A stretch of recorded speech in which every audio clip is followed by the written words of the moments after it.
Your true wealth is your time and freedom. Money is just a tool for trading your time. It's a container to store your economic energy until you're ready to deploy it. But the whole world has been turned away from real money and has been fooled into using currency. A deceitful imposter that is silently stealing your two most valuable assets, your time and your freedom. Welcome to the rabbit hole.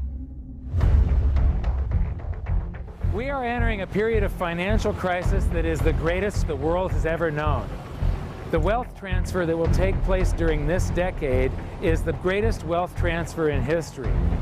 Wealth is never destroyed, it is merely transferred, and that means that on the opposite side of every crisis there is an opportunity. The great news is that all you have to do to turn this crisis into your great opportunity is to educate yourself. I believe that the best investment that you can make in your lifetime is your own education. Education on the history of money, education on finance, education on how the global economy works, education on how all of these guys, the central bankers, the stock market, how they can cheat you, how they can scam you. If you learn what is going on and how the financial world works, you can put yourself on the correct side of this wealth transfer. Winston Churchill once said that the further you look into the past, the further that you can see into the future. This program is all about creating your own crystal ball, being able to gaze into the future, being able to change this crisis, the greatest crisis in the history of mankind, into your great opportunity.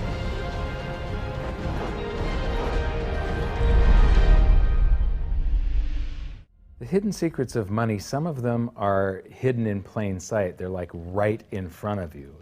The way the monetary system works is something that isn't actually hidden away from all of us. It's out in the open, but it's complex and people just they can't see how it works. It's hard for them to imagine that we're living in such a hoax.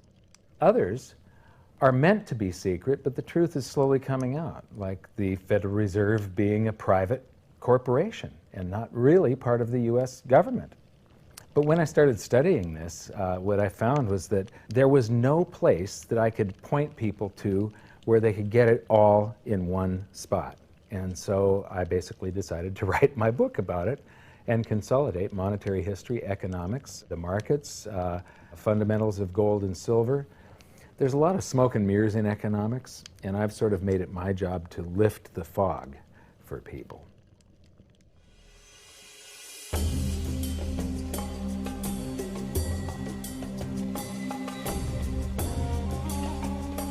Welcome to Egypt. This is where it all began. Roughly 5,000 years ago, the Egyptians started using gold and silver as their predominant form of currency.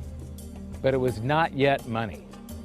The pieces of gold and silver that they were using were odd sizes and weights, odd purities, so it still was not interchangeable, where each unit is the same as the next.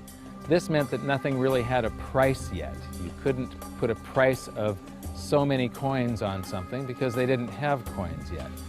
Trade was still difficult. It was still a guessing game when it came to the exchange of values. One of the reasons that we are in the financial mess that we are today globally is that people do not understand the difference between currency and money. Currency is a medium of exchange, a unit of account. It is portable, durable, divisible, and something called fungible. Fungible means that each unit is the same as the next unit. A dollar in my pocket buys the same amount as a dollar in your pocket. Money is all of those things plus a store of value over a long period of time. Even financial planners, bankers, your accountant, they don't understand the difference between currency and money. The currency in your pocket is a medium of exchange. It's a unit of account because it's got numbers on it. It's somewhat durable, it's portable, it's divisible in that you can make change, and it's fungible. A dollar in my pocket buys the same amount as a dollar in your pocket. But because governments can print more and more and more of it and dilute the currency supply, it's continually transferring wealth out of your pocket, out of your bank account, to the government. and to the banking system. The reason that gold and silver are the optimum form of money is because of their properties. It's an easy medium of exchange because gold and silver store a large amount of value in a very small area. It's a unit of account. Pure gold has the same value all over the planet. So an ounce of gold buys the same amount here in Egypt as it would in China or in the United States. It's durable. The same gold that Egyptians were using in trade 5,000 years ago is still here with us today. It does not corrode. It's divisible. You can make change with it. It's very portable. You could use something like oil as money. It's just that you can't carry around a barrel of oil on your back. It's fungible. Pure gold is the same wherever it is on Earth. Pure silver is the same wherever it is on Earth. It's limited in quantity. That's the reason that it maintains its purchasing power. Governments cannot print it. Over the last 5,000 years, only gold and silver have maintained their purchasing power. There have been thousands upon thousands of fiat currencies, currencies that are unbacked by gold or silver, and they have all gone to zero. It's a 100% failure rate. Well, fiat currency, of course, is a currency that exists at the dictate or by fiat from a government. You see, they have their printing presses, and the paper money rolls off the printing presses. And then they give it the fiat designation, which makes the currency official. It's just worthless paper. But when Ben Bernanke gives it the special sign, and they have the cult meeting at the Federal Open Market Committee meetings, it suddenly becomes currency. If you look at what's really going on, it's a con game. And so there's confidence. Well, the Federal Reserve is very forthright about what they're doing. If you read their websites, they'll tell you it's a confidence game. They tell you that there's no intrinsic value in their money. They'll tell you that they print it backed by absolutely nothing. They actually display all these facts. But if you tell somebody in the public that this stuff is created out of thin air, there's no backing whatsoever, it's absolutely worthless, it's about as valuable as monopoly money, they'll look at you like you're nuts.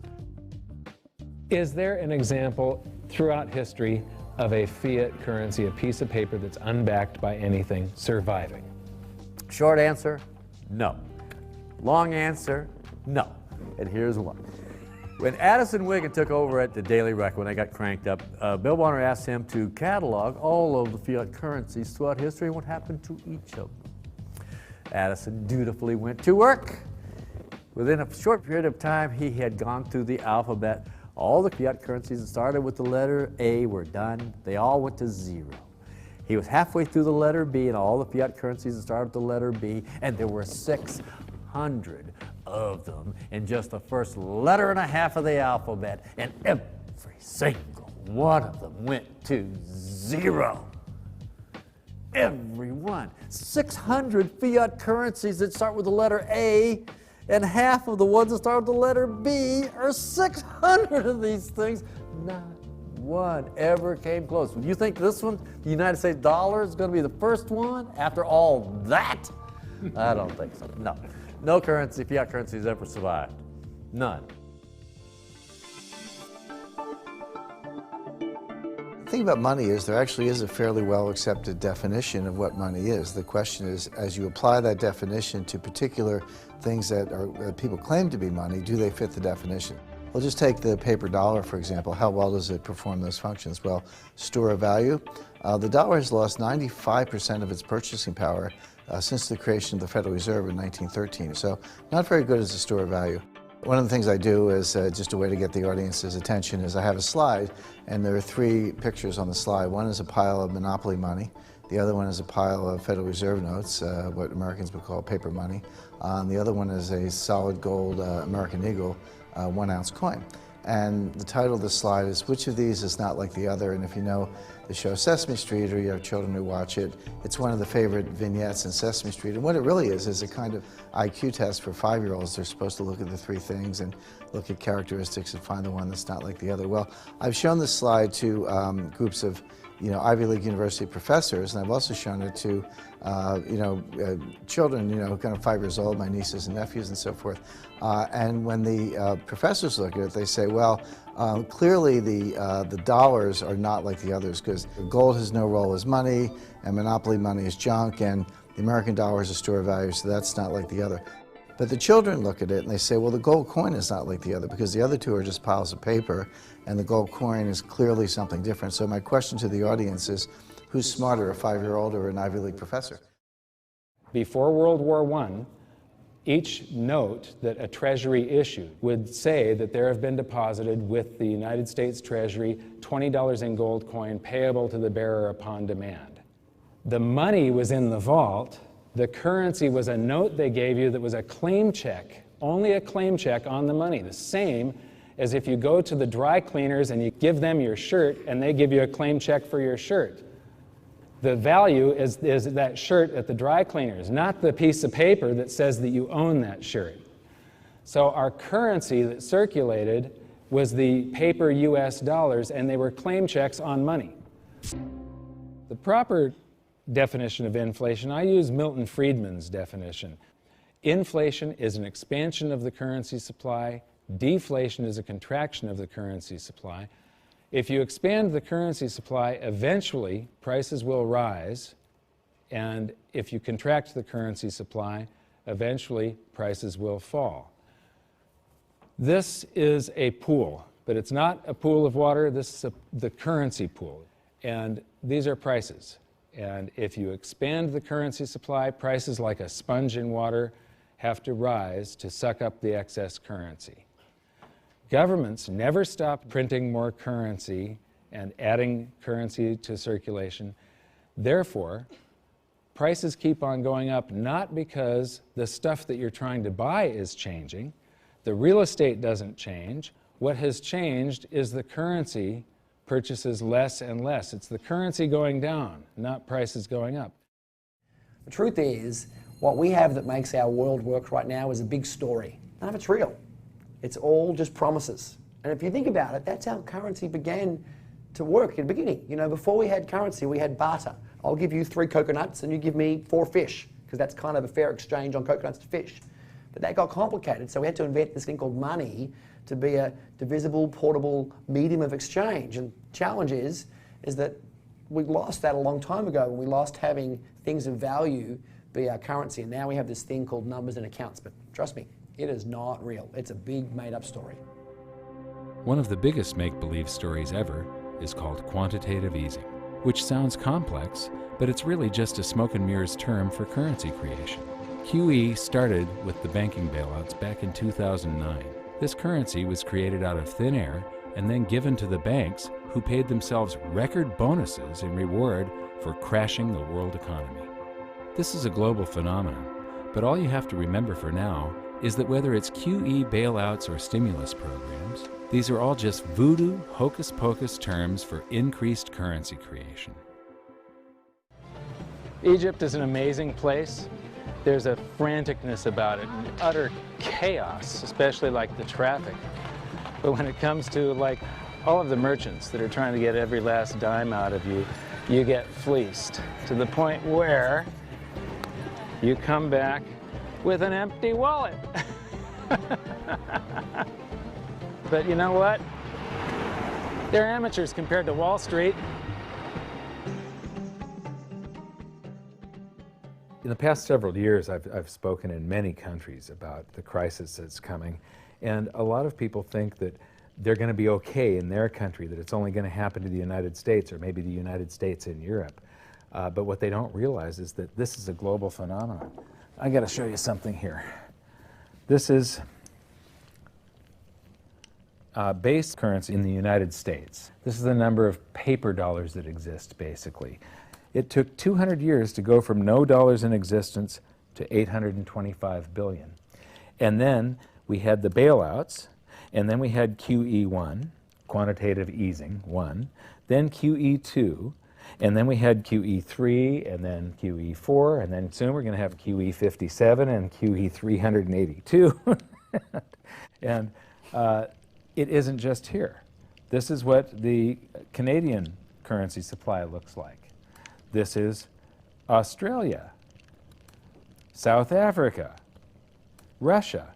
Now, this starts out in just the year 2001, And this is like 18 times more currency in existence in a little over a decade. Here's Singapore, same story. Look at that, since the crisis, just bam. India, China, every government on the planet is doing this insane deficit spending and expanding their currency supplies, doing bailouts, and history shows that there is no example of this turning out well. It is sometimes amazing that we haven't experienced more inflation than we have. If they keep expanding the money supply so vastly, why aren't our prices growing faster than they really are? And the answer is that a good chunk of the money that the Fed created has been shipped overseas. I remember early in my research, I heard this expression that the Americans have exported their inflation. I thought, what is that? How can you export your inflation? Put it in a box and send it out? What do you do? Well, now I understand. You export your inflation by simply sending all these dollars that you created to these other countries, and then they send you their refrigerators and their cars and whatever, their TV sets. So you get hardware, and they get little pieces of paper. It's a great deal for the American people for a while. For a while. Sooner or later, all of those pigeons come home to roost. When the time comes, as it looks like it's now coming, when the rest of the world is saying, we don't want to play this game anymore, Uncle Sam's dollars are just becoming worthless, there are too many of them, we've got to find something else other than American dollars, then those dollars start to come back to America. People say, we don't want them anymore, what do we do with them? Once this revs up, and we've got this little trickle of money coming back that we previously exported, once it becomes a flood, and it starts to rush back, now we are getting our former exported inflation brought back to us, and then we'll see the quantity of money inside the United States grow much more rapidly even than the Federal Reserve can create it, because we're getting a previous money back. And that's when we will really see the tanking of the US dollar in terms of what it will buy. During the second round of quantitative easing, global food prices went up 60%. And this created a humanitarian disaster for the 2 billion people on Earth who live on less than $2 a day. These people were hungry to start with, they became hungrier, and some of them started overthrowing their governments in North Africa and around the Middle East. So quantitative easing was the spark that ignited the Arab Spring. So that's it. When you create money, you get some sort of inflation. It just depends on where the inflation goes. It's all going down, down, down. Peasants are reeling from a game of coins and crowns. Given the premise that you have a permanent underclass or poor class, and how does inflation affect them disproportionately, it affects them basically in the percentage of their income that goes to food.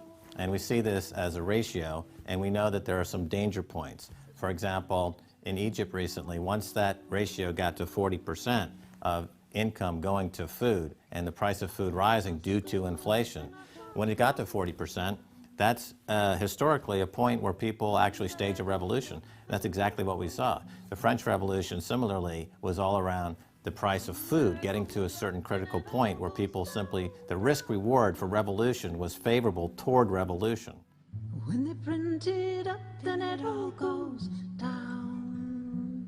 Well, exactly right, because when you have a runaway inflation, it's punishing the very people who are most productive in society. In other words, the people that produce more than they consume and save the difference. The problem is that those productive people, the savers, save in their national currency. And unfortunately, the national currency is just a fiat piece of paper at this point.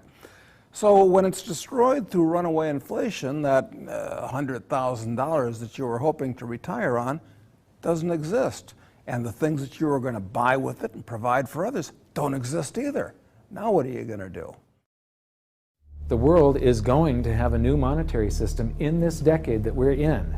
We're going to experience this huge deflationary crash around the world, and people will just lose confidence in currency. And what do they always go back to? Throughout history, time after time, for the last 5,000 years actually, they always go back to gold and silver.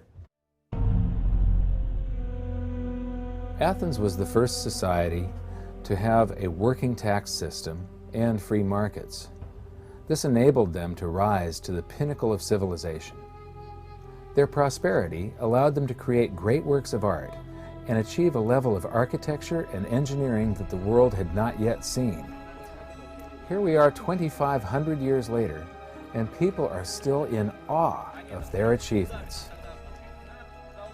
It was truly a fantastic period in human history, and the Athens star shone brightly for many years. So this begs the question, what went wrong? How did such a great and powerful civilization fall? The answer lies in the same pattern that we see throughout history: too much greed and too much war. It was when the Athenians got involved in the Peloponnesian Wars, a war with Sparta, that their monetary problems began. First, they lost access to their gold and silver mines. They were also paying armies that were on foot, and they were miles and miles away from Athens. So as they pay their armies to buy goods and services from the local populations, a deflation occurs in Athens because they're sending all of their coinage out of the city. Then they started debasing their coinage to pay for the war. If you take in 1,000 coins in taxes, and then you melt those down, those gold coins, and you mix 50% copper into your gold, now you can mint 2,000 coins. So if you take in only 1,000 coins, but you spend 2,000 coins, what is that called? That is deficit spending. Athens began to do that during this war with Sparta. They also had these great public works, which were very expensive, and they finished the Temple of Athena Nike during the truce in the middle. There was a 6-year truce in the middle of this 27-year war. So they didn't stop their great public works and allow their market economy to heal from the expense of this war. As they debased their coinage, people would take the new debased coins at face value at first, until there were a whole bunch of those. And there's something called Gresham's Law, where people tend to save to keep the thing that's rare, and they spend the thing that's common into circulation first. So all of the gold and silver coins started to disappear from circulation and become quite rare, and it was just these copper coins. Suddenly, it took a whole bunch of copper coins to buy a gold or silver coin, one of those old gold or silver coins. This is the first time that gold or silver ever had a price. Before that, everything was measured in a weight of gold and silver. So a large factor in Athens' downfall was the expense of war, the expansion of empire, the debasement of their currency, the eventual inflation that was caused. You know, they minted these coins until they became nothing but flecks of copper. This was actually the world's first hyperinflation. And what it did was it financially debilitated Athens to the point where in 404 BC they surrendered to Sparta. And eventually they became nothing but a satellite of Rome. The thing that amazes me is how history just keeps on repeating and repeating and repeating, and we never learn from all of our stupid mistakes. We just repeat the same stupid mistakes over and over and over again. Today we are doing the same thing that the Athenians did that caused the loss of their great culture. We're doing the same currency debasement. We're doing the same deficit spending, and it's for the same reasons. It's for war, and it's for great public works. The interesting thing about the Peloponnesian War was how it started. I would say one of the interesting parallels is that it started really with Athens at its height and with a level of hubris that set them down the road towards ruin. Perhaps they felt that they were, superior, couldn't make a mistake, exactly. They knew better. Exactly, and they ended up destroying their society as a result. It's a road that we're going down today, right? I think absolutely. Yeah. There was a play written shortly after the Peloponnesian Wars about the worthlessness of the copper flecks that were their coinage at the time. So we go from gold and silver, very high value money, to a currency that has a face value. And it's the first example that I can find in history where a war and great public works were being funded through deficit spending. What you've just seen is the first recorded example of one of the most predictable hidden secrets of money, the 7 stages of empire. It's a long-term cycle that echoes throughout history right to this very day and is basically a societal pendulum that swings from quality money to quantity currency and back again to quality money. It always plays out in 7 stages. It always ends with gold delivering a knockout blow to debased currencies. And it goes like this. Stage 1. A country starts out with good money, which is either gold or silver, or it's backed by gold or silver. Stage 2. As it develops economically and socially, it begins to take on more and more economic burdens, adding layer upon layer of public works. Stage 3. As its economic affluence grows, so does its political influence, and it increases expenditures to fund a massive military. Stage 4. Eventually, it puts its military to use, and expenditures explode. Stage 5. To fund the war, it steals the wealth of its people by debasing their coinage with base metals, or by replacing their money with currency that can be created in unlimited quantities. Stage 6. The loss in purchasing power of the expanded currency supply is sensed by the population and the financial markets, triggering a loss of faith in the currency. Stage 7. A mass movement out of currency into precious metals and other tangible assets takes place. The currency collapses, and gold and silver rise in price as they account for the huge quantity of currency that was created. This process transfers massive wealth to those who had the foresight to position themselves beforehand in real money, gold and silver. You know, our monetary system basically steals from the poor and middle class and transfers the wealth to the banks. We see this throughout history, and it's just repeating over and over again. What's happening in Greece right now is basically the same thing that was happening back in 407 BC. The deficit spending to fund all of these public works and the debasement of their currency supply caused them to become nothing but a satellite of Rome. Today, they're becoming nothing but a satellite of the banks.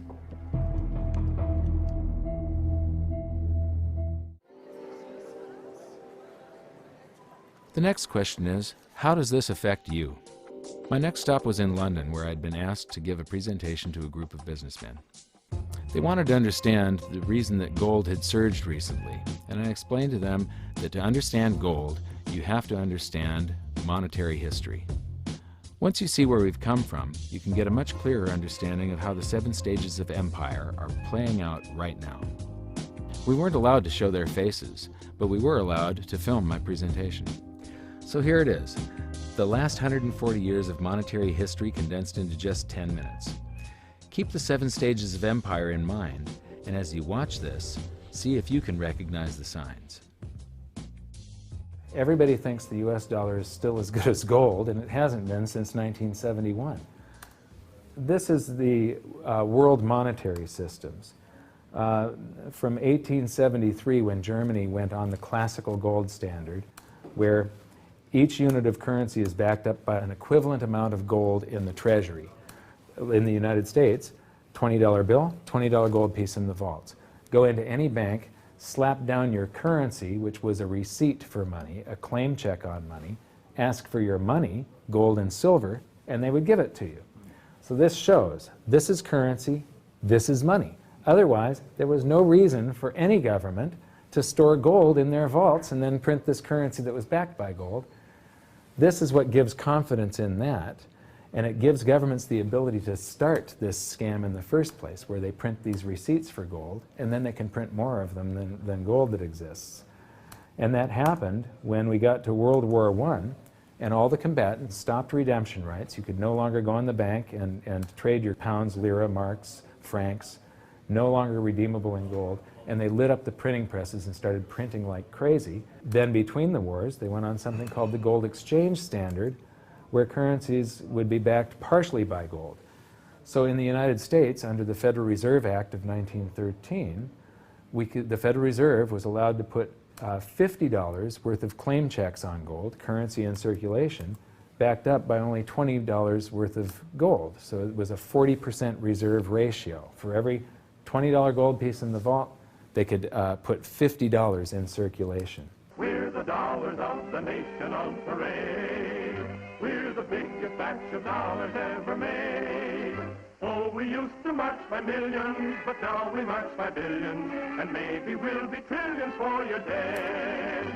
We're the Then we get to 1944. Now, during both wars, Europe paid the U.S. with gold. During World War I, the U.S. didn't get into the war until the very end of it. We didn't really have troops on the ground here in any quantity until the last 6 months of the war. So for the first 4 years or so, we're selling you, you take all of your young men off of the farms and turn them into soldiers. You take your factories that make toasters and they start making machine guns. Your factories that made cars are now building tanks. And so you turn your economy toward war, and all of your consumer goods and your grains had to be imported from the United States, and you paid us with gold. Then in World War II, Hitler starts saber-rattling in 1936, annexes Austria in 38, invades Poland in 39. Pearl Harbor wasn't until the end of 1941. We didn't have troops on the ground until, I believe, August of 42. So again, there's like 6 years where you're paying us with your gold and we're selling you stuff. This is where Americans have this myth that war is good for the economy. War is good for the economy if you're not in it and you're selling them the tools of the trade. Yes, America's national income gets bigger and bigger. In 1943, it was $142 billion. That was double the 1939 figure, triple the figure for 1933. But by the end of World War II, the U.S. had 2/3 of all the world's monetary gold, the central bank gold, and the rest of the world had to share the other third, and Europe had none. So the world monetary system was no longer going to work. It would collapse. But we had made all these loans of dollars to Europe, so Europe was flooded with dollars. And so representatives from around the world met at Bretton Woods, New Hampshire in 1944. They came up with a new world monetary system called the Bretton Woods system, where every currency on the planet, with the exception of just a few, they would be backed by the U.S. dollar, and the U.S. dollar would then be backed by gold at $35 per ounce. This gave confidence to all currencies. So this gave the world stability, and it pegged all the world's currencies to each other through the dollar to gold. So there was no such thing as the Forex. Currencies didn't float. The exchange rates were fixed year after year, and this helped to make world trade boom.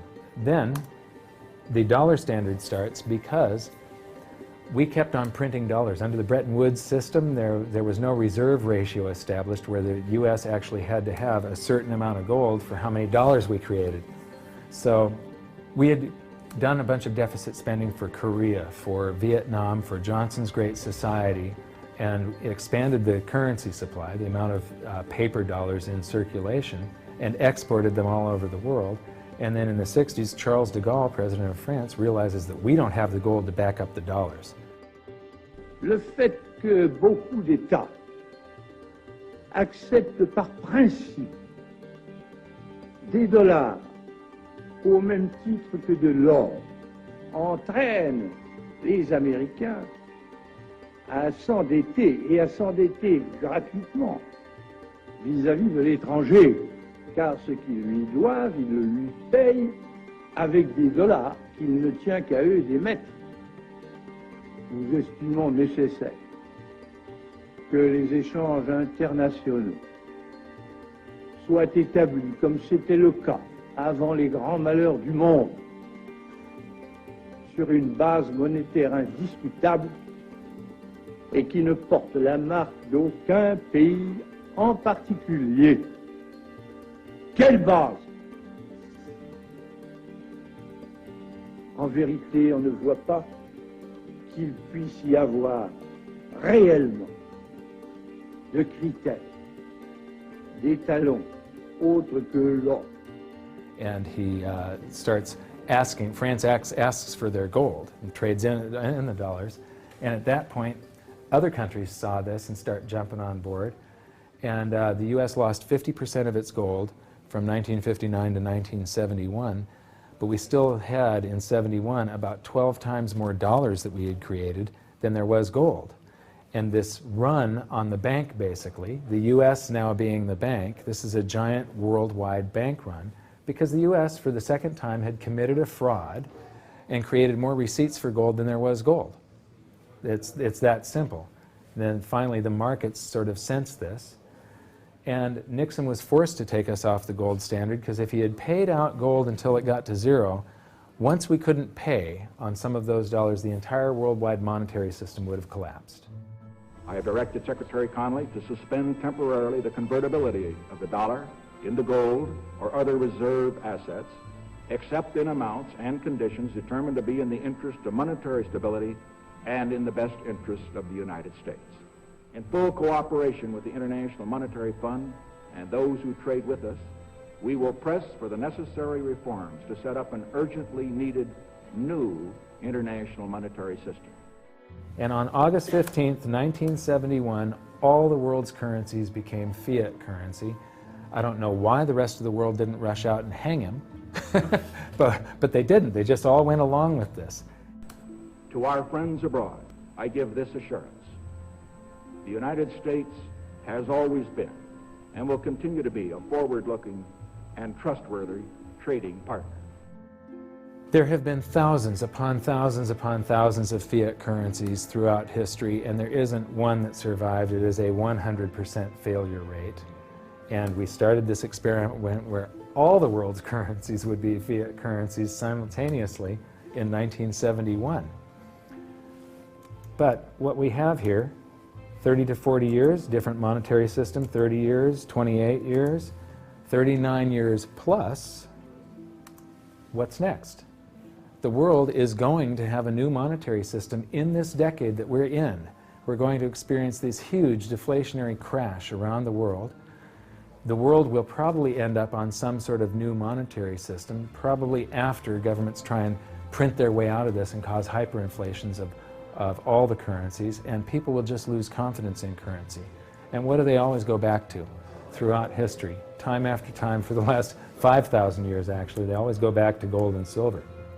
In a world of floating currencies, and that's what all national currencies are today, they bob up and down relative to each other, but they're all sinking relative to gold.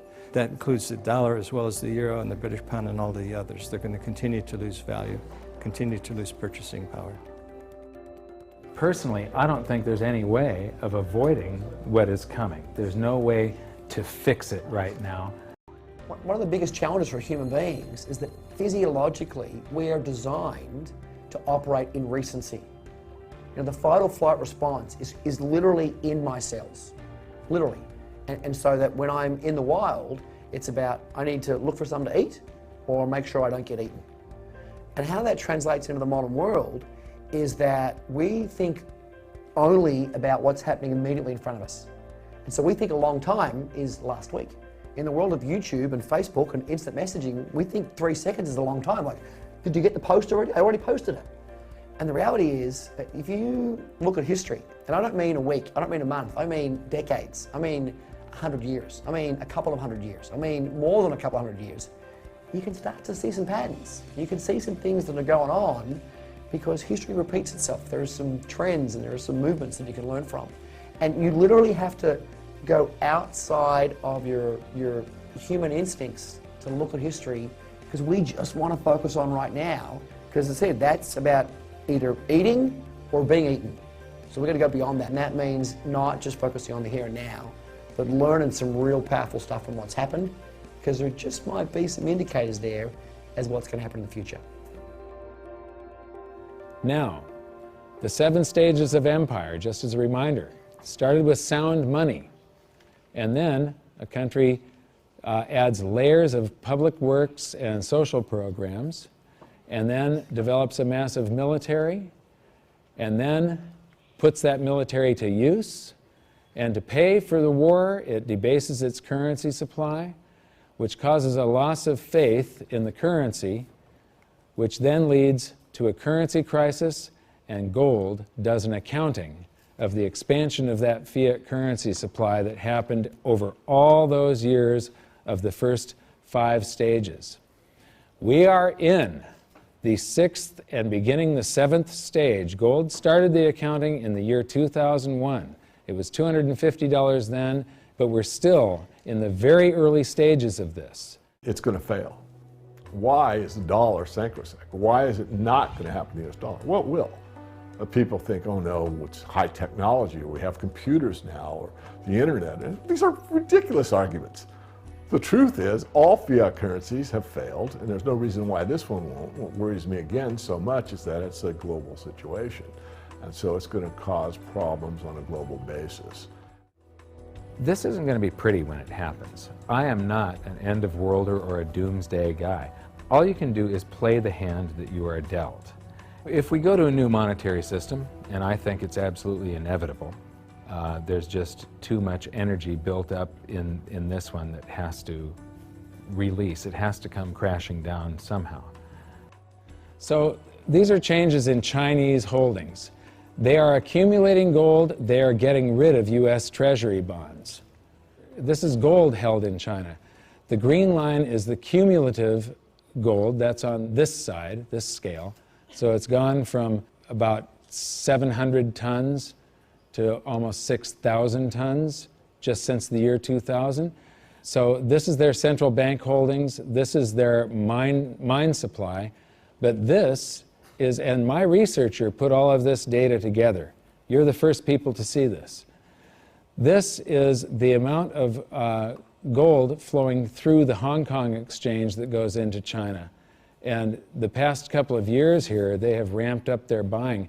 They know that the dollar standard is coming to an end, and they are protecting themselves.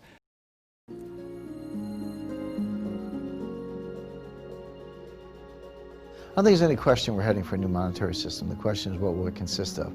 You know, the four choices are sort of a world of multiple reserve currencies, and Barry Eichengreen, Berkeley, is the leading proponent of this, or leading scholar on this topic. The problem with that, and where I disagree with Eichengreen, is there's no anchor in that system. We did have multiple reserve currencies before in the 1920s. He's right about that, and it was sterling and the dollar, but they were both anchored to gold. And in the post-Bretton Woods world, since 1944, it's been one reserve currency, which is the anchor, and it was anchored to gold until 1971. Since then, the dollar has been detached from gold, but all the other currencies are still linked to the dollar.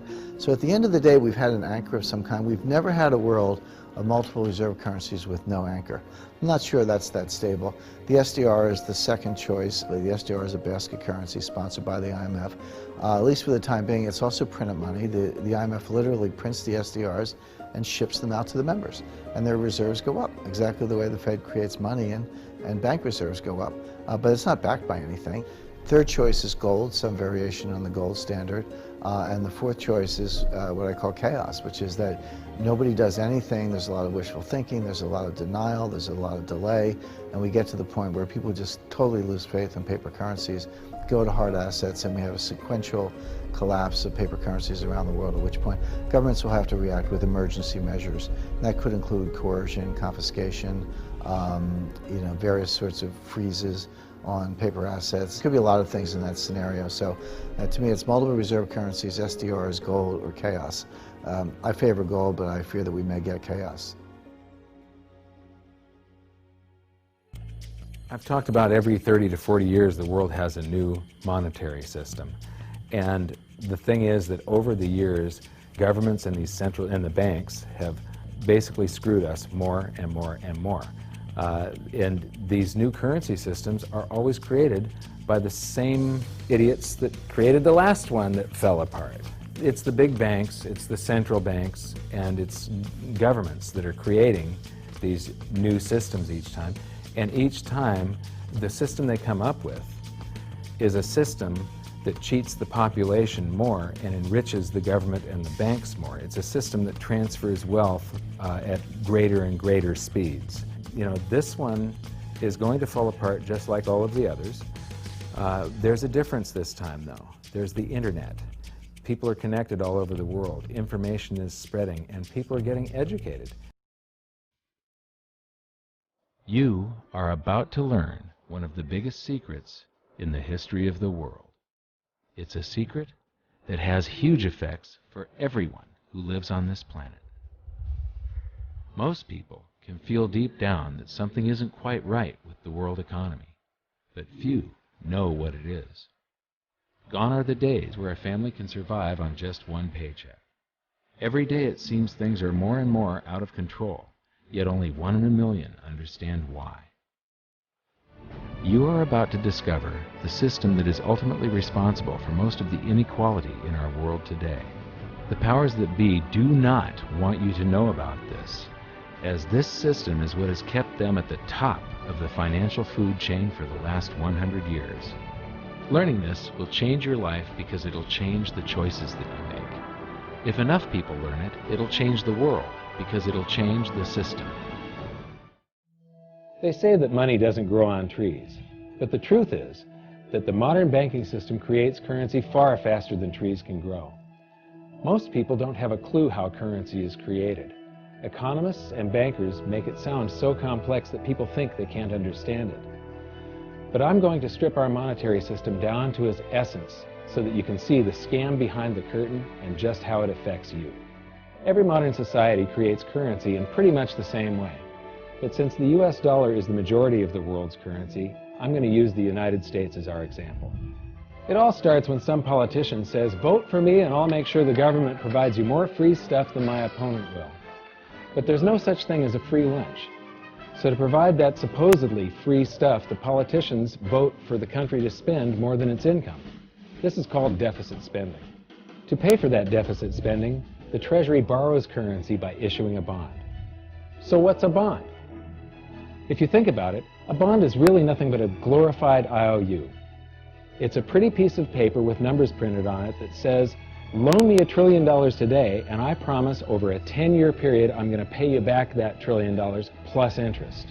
But what you need to understand is that Treasury bonds are our national debt. These glorified IOUs are to be paid back by you and I and our descendants through future taxation. Therefore, when the government issues a bond, it steals prosperity out of the future so that it can spend it today. The Treasury then holds a bond auction, and the world's largest banks show up and compete to buy part of our national debt and make a profit on it by earning interest. You'll notice that as we move through this process, the big banks are there, taking a cut every step of the way. This isn't by chance, as you'll see shortly. Then, through a shell game called open market operations, the banks get to sell some of those bonds to the Federal Reserve at a profit. To pay for the bonds, the Federal Reserve opens up its big old checkbook and writes bad, bogus, counterfeit checks that should bounce because they're drawn on an account that always has a zero balance. There isn't 1 penny in there. To quote from the Boston Federal Reserve, "When you or I write a check, there must be sufficient funds in our account to cover that check. But when the Federal Reserve writes a check, there is no bank deposit on which that check is drawn. When the Federal Reserve writes a check, it is creating money." The Fed then hands those checks to the banks, and at this point, currency springs into existence. The banks then take that currency and buy more bonds at the next Treasury auction. But what is a check? A check is also an IOU. When you write a check, you're making a note that says, "Here's my IOU for cash. All you have to do is go to the bank and pick it up." Now, it's very, very important that you understand this process because we're going to come back later and show you the devastating effect this has on you. The Treasury issues IOUs, bonds. The banks then buy those IOUs with currency. The Federal Reserve then writes IOUs, checks, and hands them to the banks in exchange for the Treasury's IOUs, the bonds. And currency is created. So what's really happening is the Federal Reserve and the Treasury are just swapping IOUs, using the banks as middlemen, and abracadabra, presto, currency magically springs into existence. This process repeats and repeats over and over again, enriching the banks and indebting the public by raising the national debt. The end result is that there's a buildup of bonds at the Federal Reserve and currency at the Treasury. This process is also where all paper currency comes from. The Federal Reserve and the government mistakenly call it base money because they didn't watch episode 1 of this series and they don't know the difference between money and currency. But I will correctly refer to it as base currency because it is not money. It is currency, and as we've learned, there is a big difference. Money has to be a store of value and maintain its purchasing power over long periods of time. We learned in episode 1 that earlier in our history, our paper currency was just a claim check. It was a representation for real money of intrinsic value, the gold and silver that was held on deposit at the Treasury. You could walk into any bank and slap your currency, like say a $20 bill, on the counter and redeem it for real money. a $20 gold piece. But now, this base currency that's piling up back here is really nothing but a receipt or a claim check on an IOU, that bond. So it's really nothing but a supply of numbers. The Treasury then deposits the newly created currency into the various branches of the government, and the politicians say, hey, thanks for that. And the government does some deficit spending on public works, social programs, and war. The government employees, contractors, and soldiers then deposit their pay in the banks. Now, this may come as a shock to you, but when you deposit your currency with the bank, you're not actually depositing it into an account to be safely held in trust for you. Instead, you're actually loaning the bank your currency, and within certain legal limits, they can do with it pretty much anything they please. This includes gambling in the stock market and loaning it out, at a profit, of course. Now this is where the machine of currency creation really gets cranking, because this is where something called fractional reserve lending comes into play. Fractional reserve lending is exactly what it says. The banks are allowed to reserve only a fraction of your deposit and loan the rest out.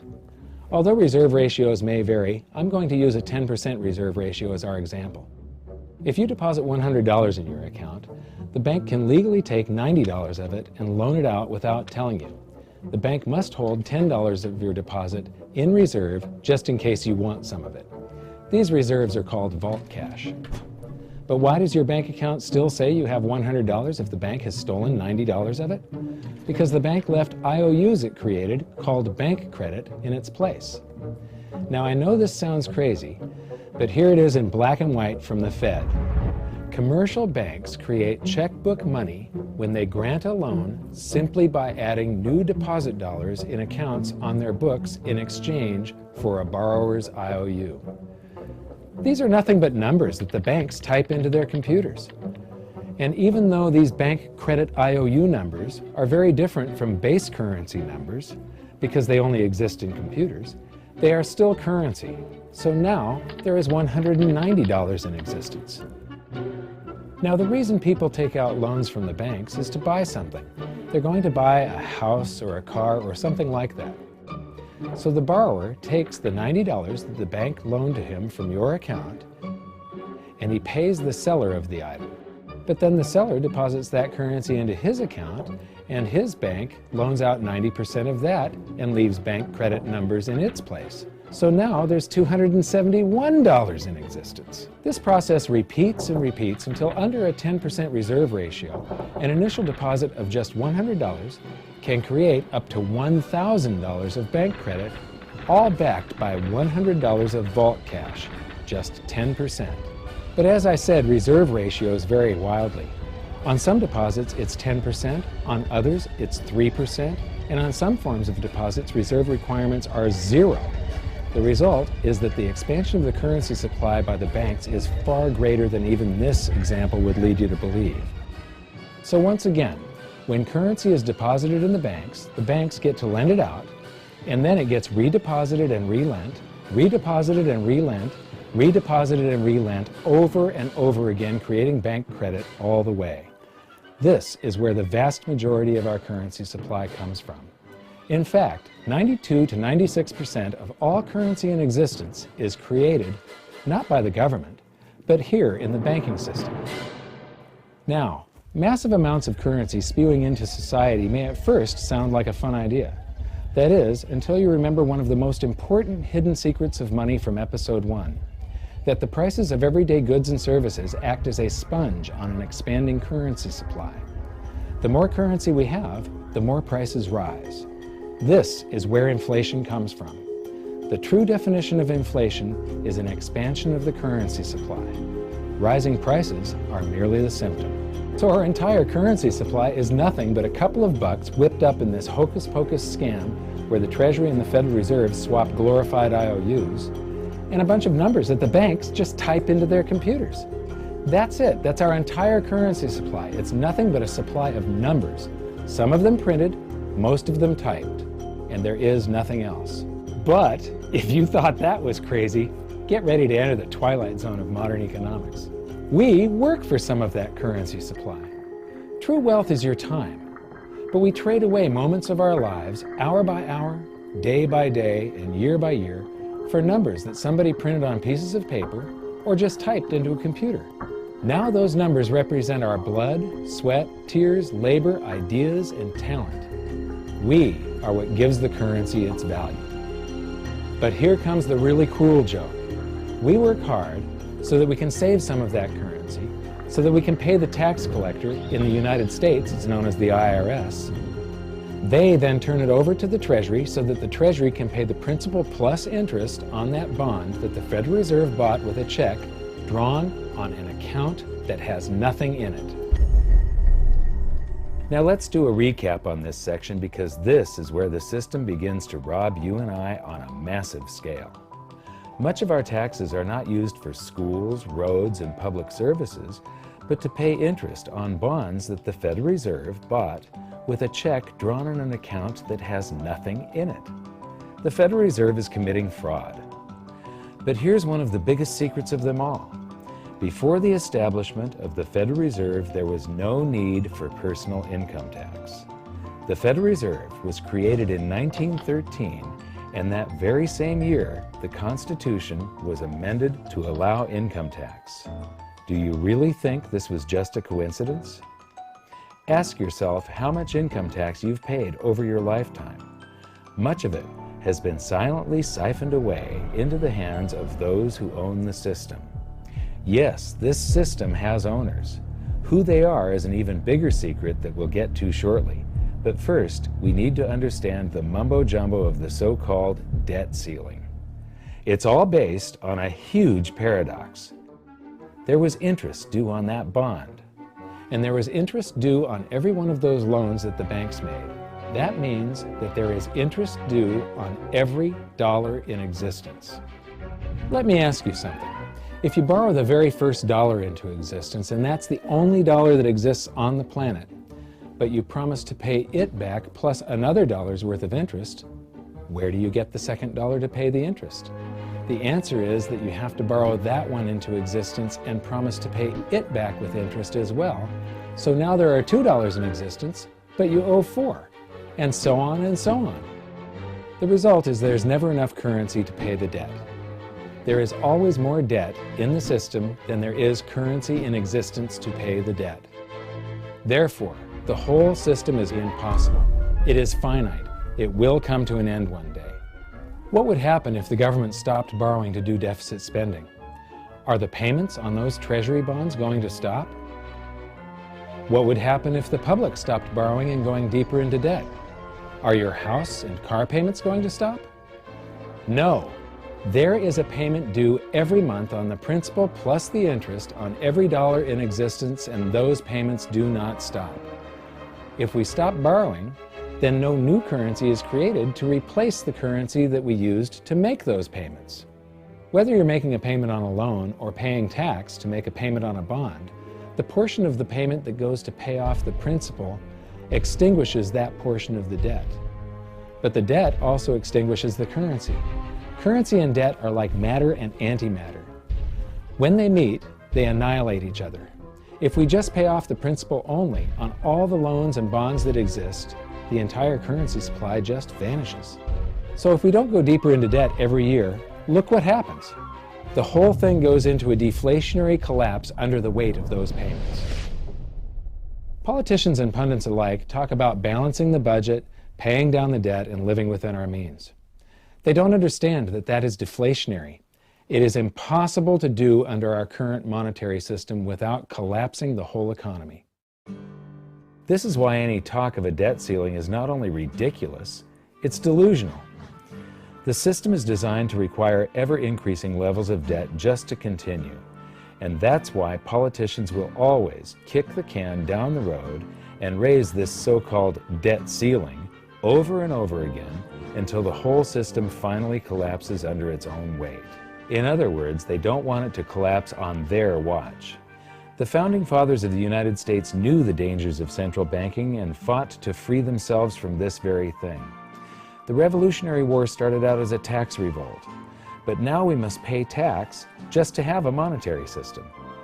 Having just suffered through the hyperinflation of the continental dollar, which was printed into oblivion to finance the Revolutionary War, They understood the dangers of fiat currency and debt-based monetary systems. So to protect future generations from institutional theft and out-of-control government, they wrote into the Constitution that only gold and silver can be money for the simple fact that you can't print them. Our current system is not only unconstitutional, but it robs us of the liberty and prosperity our forefathers fought and died for. We are all feeling the effects of ignoring the Constitution right now. By forcing more currency into circulation, our purchasing power is diluted. Inflation is a slow and insidious stealth tax that is simply the result of this debt-based monetary system. This system empowers and benefits those who create the currency and receive it first, as they get to spend it into circulation before it has an effect on the economy. They're stealing purchasing power from you and transferring it to the banks and the government every hour of every day because of this false monetary system. And it's not like the people at the top don't know this. To quote the Federal Reserve, the decrease in purchasing power incurred by the holders of money due to inflation imparts gains to the issuers of money. This is a fraud. It is a pyramid scheme, it is a Ponzi scheme, it's a scam, and it's a lie. Our entire monetary system is nothing but a form of legalized theft. But here's the biggest con job of them all. The Federal Reserve is not federal, it has stockholders. There is no federal agency that has stockholders. What's a stockholder? A share of stock represents a percentage of ownership in a corporation. So the stockholders are the owners of that corporation. Therefore, the Federal Reserve is a private corporation with owners. And you can see it for yourself if you go to the Federal Reserve's website, and it will say, the stockholders receive an annual dividend of 6%. Now we know that the stock in the Federal Reserve was originally issued to the largest banks in the United States. But because of mergers and acquisitions through the years, you can't actually trace who owns the stock in the Federal Reserve. That's a very closely guarded secret. My guess would be that the owners are those primary dealers, the banks that get to make a profit by selling part of our national debt, those bonds, to the Federal Reserve, who buys them with a check from nothing. Then we pay tax to pay the principal and the interest on those bonds so that the Federal Reserve can pay the banks a 6% dividend. Don't be alarmed if you don't quite comprehend the deception of this system at first glance. Very few people do. It is purposely complex. The economist John Maynard Keynes once wrote, "By this means, government may secretly and unobserved confiscate the wealth of the people, and not one man in a million will detect the theft." I believe that presented correctly, anyone can understand this system, regardless of how complex it is. So let's do a recap and break it down even more. The way the system works is that, step one, the government creates glorified IOUs. These bonds increase our national debt and put the public on the hook to pay it back. Step two, IOUs are swapped to create currency. The Treasury sells the bonds to the banks. The banks then turn around and sell our national debt at a profit to the Federal Reserve, which they probably own. The Federal Reserve then opens its checkbook that doesn't have a penny in it and buys those IOUs with IOUs that it writes, checks, on a checking account that has a zero balance. Then they give those checks to the banks and currency just springs into existence, and then the whole process repeats. This results in a buildup of bonds at the Federal Reserve and currency at the Treasury, which is really just a supply of numbers. The Treasury then deposits the numbers in the various branches of the government, and we get to step three. The government spends the numbers on promises, public works, social programs, and war. Then the government employees, contractors, and soldiers deposit their pay into the banks, and we get to step four, where the banks multiply the numbers by magically inventing more IOUs through fractional reserve lending, where they steal a portion of everyone's deposit and lend it out. That currency gets redeposited, and then a portion is stolen again, and the process repeats over and over, magnifying the currency supply exponentially. Then we work for some of those numbers, which brings us to step five, where our numbers are taxed. We pay tax to the IRS, who then turns our numbers over to the Treasury so the Treasury can pay the principal plus the interest on bonds that were purchased by the Federal Reserve with a check from nothing. Then we get to step 6, the debt ceiling delusion. The system is designed to require ever-increasing levels of debt and will eventually collapse under its own weight because politicians always kick the can down the road. They don't want it to collapse on their watch. And finally, step 7, the secret owners take their cut. The world's largest banks own the Federal Reserve. Those banks make a profit selling our national debt to the Fed. They make a profit when the Fed pays them interest on the reserves held at the Fed, and the Fed pays them a 6% dividend on their ownership of the Fed. This system is fundamentally evil.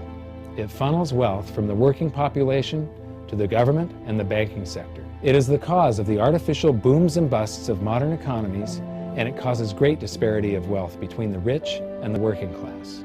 And it is only possible because we no longer use real money, we use currency. But worst of all, it is a form of enslavement. Bond is the root word of bondage. Whenever a government issues a bond, it is a promise to make us pay tax in the future. Nobody asked you if you wanted to pay tax today for the prosperity we all enjoyed in the last century.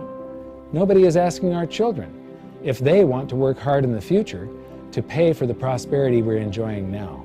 George Washington once wrote to James Madison, "No generation has the right to contract debts greater than can be paid off during the course of its own existence." By stealing prosperity from tomorrow so we can spend it today, we enslave ourselves and future generations. Many societies have faced this dilemma in the past, and we can learn what the outcomes might be simply by studying what they did and comparing it to what we're doing today.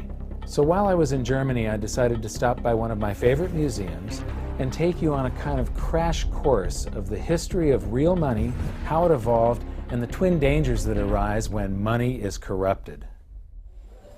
I'm here at the Bundesbank Money Museum in Germany, and this is one of the best museums I have ever seen. And this is where they've got all the great examples of the real gold and silver coins. So come on in and join me. So here we get to the first, this is gold and silver, what they're using to make money. And here we have some very early representations of gold and silver coins. And I love these displays. They start with coins in Lydia, so these coins go back to the very first minting of true coinage. And here we come to our first example of government-issued fiat currency. This is from China. This is from 1375. And what's interesting is I have a chart that compares the value of the paper currency in China compared to silver. And there was a hyperinflation of this currency. It wasn't backed by anything. It wasn't backed by taxes. It wasn't backed by anything in the Treasury. They could just print this. And so this went into a hyperinflation because the government was just running its budget by just doing deficit spending by printing. And then I'm going to skip to some of the colonial currency. This is the United States, and each one of these currencies is printed by a different state. We've got Maryland, South Carolina, North Carolina, Connecticut, New York. This one here is particularly interesting. It's printed in the 14th year of the reign of King George III. It's dated March 25th, 1776. So this is just a few months before the Declaration of Independence. It says, "'Tis death to counterfeit." But this was printed just before we started coming out with the continental dollar, which went into a hyperinflation because of pure deficit spending on the Revolutionary War. And so this is the wall where real money gets corrupted. This is where it all turns to paper, which sometimes is backed by something, but it can be a lie. They can print more than they have of the stuff to back it. As we learned in episode 2, one of the first things a country does at the outbreak of war is to suspend redemption rights so that their currency is no longer redeemable in gold. This is exactly what Germany did before World War I. After losing the war, they suffered through one of the worst hyperinflations on record, when they were burdened with massive reparation payments to France and the Allies. These heavy penalties stifled the German economy and brought it to a standstill, leaving the country with the same two choices all indebted nations have faced throughout history: default on their debt or inflate it away. Defaulting was not a viable option, as they were completely impoverished, weakened, and surrounded by armed forces ready to take their land. Since their currency was no longer tied to gold, it was decided to light up the printing presses and inflate their way out, paying the debts with new currency created out of thin air. This had drastic consequences. Check out some of this Weimar currency. The display starts with one mark that actually purchased something, but soon the notes rise to the thousands, then the millions, then the billions, and finally the trillions. It's mind-blowing. You'll notice that I'm laughing a little bit as we move through the museum, but I'm not laughing at the people. I'm laughing at the stupidity of central banks and of governments and how we never seem to learn from history. Okay, this is an example of different currencies used during the hyperinflation, and they call some of it inflation money and emergency money. This is interesting. They figured the way out of hyperinflation was to print more. So in 1923, the value of money fell by 50% or more per day. So that means prices are doubling every day if it's falling by 50%. Nearly everyone spent their money as quickly as possible on bread, shares, and other safe assets. Well, I don't consider shares safe assets. Actually, the stock market did not keep up with the inflation. However, this rapid circulation only served to stoke inflation even further. That's the function of velocity of money. It's just when velocity picks up, it's just like expanding the quantity. It's got the same effect. At the end, even 144 printing companies working for the Reichsbank could not keep up with the demand for banknotes. Emergency money issued by cities, local authorities, as well as banks and other enterprises started being circulated. So everybody was issuing currency to add to the currency that the government was printing like crazy. Although banknotes with face values of trillions of marks were issued, the vast demand for money, that's not correct, the vast demand for currency led to a paper shortage. Printers used anything that could be found, including wool, wood, and silk. So here's some example of wood, wool, and silk currencies over here. So this is a great example of how even here, in a museum of what they call money, this is the Bundesbank, one of the world's great central banks, if you can call any central bank great. They don't understand the difference between money and currency. They're calling all of this money, and it has nothing to do with money. This is just a promise. It was a promise to pay money at one point, and then it was a broken promise.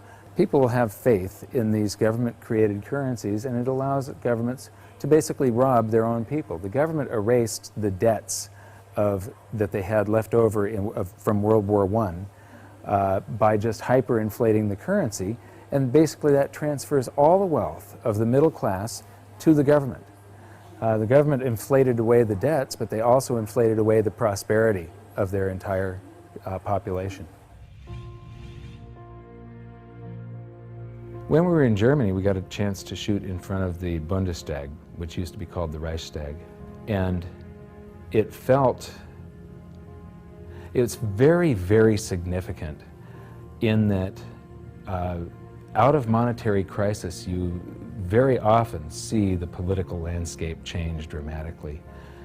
It's the middle class of a country that defines the country with their vote. They're the largest sector of any country, about 70%.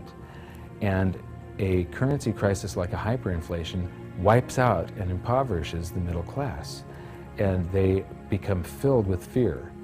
And it's very easy for somebody to come in and prey on that fear. And dictators arise out of hyperinflation. And this is one of my greatest fears as far as the United States goes. I think that we all have to be very, very careful and very watchful for what happens in the future. A few years ago, I was interviewing Congressman Ron Paul, and he said, I think that there's going to be a financial collapse before they come around to thinking seriously about monetary policy. But the real thing we have to worry about is not the loss of our wealth. It's the rise of a dictator. It's the loss of our freedom. And what's interesting is the rise of Hitler. There were 2 times where he played on the public sphere. He could never have come to power had there not been a hyperinflation back in 1923. Just 1 week before the end of that hyperinflation, that's when Hitler made his first big public appearance. Playing to the public fear, Hitler and his stormtroopers took over a beer hall called the Bürgerbraukeller that seats around 3,000 people. And he took the stage by gunpoint, and to this literally captive audience, he gave the speech that would change the world. Because of the hyperinflation, the audience had been recently impoverished. Their wealth had been stolen by the government running the printing presses. And so they're all scared. He offers them a scapegoat and tells them he's got the way out. He became very popular after that, and the very next day, the people that were listening to him followed him in an attempt to overthrow the government. He was arrested, tried, and convicted of high treason and served time. While he was in jail, he was provided with a private secretary, Rudolf Hess, and he actually wrote about half of Mein Kampf while he was serving time. But once the economy started to recover, Hitler lost that leverage, that power. He could no longer play on the fear of the public once the economic situation had changed. By the middle of the Roaring '20s, he had become a joke. The Nazi Party had gone to less than 2% of the vote. Then along came the Great Depression, and Hitler seized this opportunity again. He was the first politician to actually campaign by aircraft, hitting multiple cities in a single day.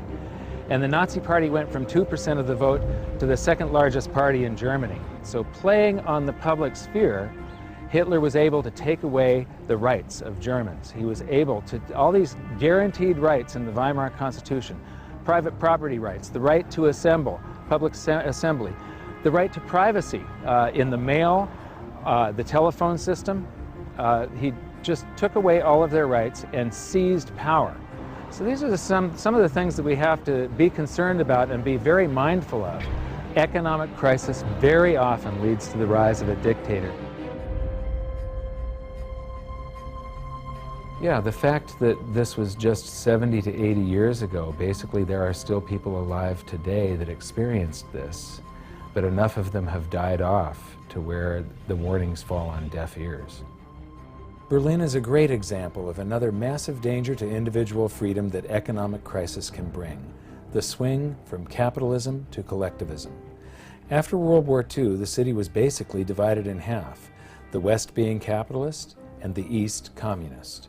Germany was reunified in 1990, but even this short period of separation showed the vastly different levels of prosperity that the two systems achieved. So this is the famous Checkpoint Charlie, and what's interesting is how quickly an economy can heal. Just 20 years ago, you would have seen a tremendous difference between the East and the West. You'd have one side that has tall buildings and is much more industrialized and new, and then one side that's very old and gray. It was one of the best examples of what a state-run society does to an economy. How the more the public relies on government, the worse the general economy gets. What happens, in capitalism, you have the greatest disparity between the poorest and the richest individuals. And there's a backlash against that. And you see this happen in waves and cycles, this cycle that goes from capitalism to collectivism. Here, the example, you had this line going right through a city, and one side of the city that was very poor, and the other side prosperous by comparison. Now, when we go toward collectivism, they want to eliminate this great disparity between the poorest and the richest individuals. But what happens isn't that they raise the standard of living for the poor up here. They drag the whole economy down so that everybody ends up living down here, except for the people that are running the government. Collectivism is a danger because we've proven time and time again that it doesn't work. The evidence is in. If you look at history, it's clear that maximum prosperity can only be achieved through individual freedom, free markets, and sound money. You'd think that we'd learn from history, but I'm going to show you a few more displays from the museum that prove conclusively we haven't. And this is where we are today. This is a sheet of 50-euro notes, and these come out of the printing press, bam, bam, bam, bam, bam, just like those notes did. And the entire world today is sort of, every central bank across the planet is creating currency like crazy right now. I think we're going into a deflation, so they're trying to stave off deflation right now by printing their way out of it. So here we've got some examples of the technology that governments around the world are putting into their counterfeit currency so that the public can't counterfeit the currency that the governments are now counterfeiting. So you've got all these holograms and watermarks and different threads and different types of paper. And then here's this big old printing plate where they pop these things out a mile a minute. And right now they are hyperinflating the base money around the world, the paper money. We're going into a deflation, though, of the credit money, the voodoo hocus-pocus currency that the banks just type into the computer. That's starting to collapse, where this stuff is expanding. So we learned in episode 4 that modern currency creation is a complete scam, but a whole lot of people had trouble believing that it could be true.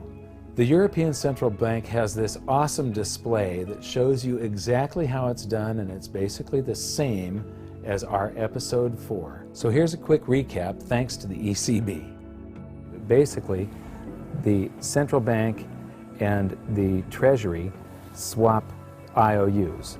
The central bank writes a check and the Treasury issues a Treasury bond, which is an IOU, and that creates currency, and then it gets, somebody is paid, it gets deposited into a bank account, and 1,000 marks, they would hold 10%. So right here, they're already telling you that his bank account is a lie.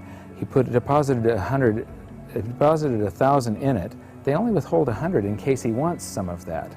And then they loan out 900, which then she buys something from this guy, he deposits the 900. They borrow 90% of that and leave just 10% on deposit for him. And the result is that it expands. Every 1,000 ends up creating 10,000, or every $1 creates $10. You know, and they've got the result here. It's all sort of a voodoo hocus-pocus scheme.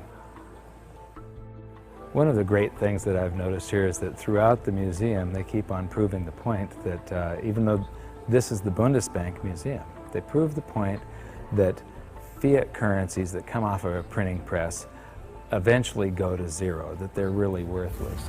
This says the ideal goal of all monetary systems was to ensure that money is trustworthy and kept in short supply.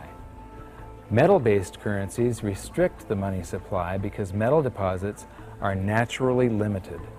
However, during the Industrial Revolution in the 19th century, the rapidly growing economy needed a means of payment which could adapt flexibly to this growth. Baloney. You can have a fixed currency supply, and when you have economic growth, it means that the currency gains in purchasing power. In the 20th century, uncovered currencies, meaning unbacked currencies, have been the norm. In principle, the money stock could grow unchecked. This is why central banks must ensure that the money stock is in line with economic growth. Yeah, right.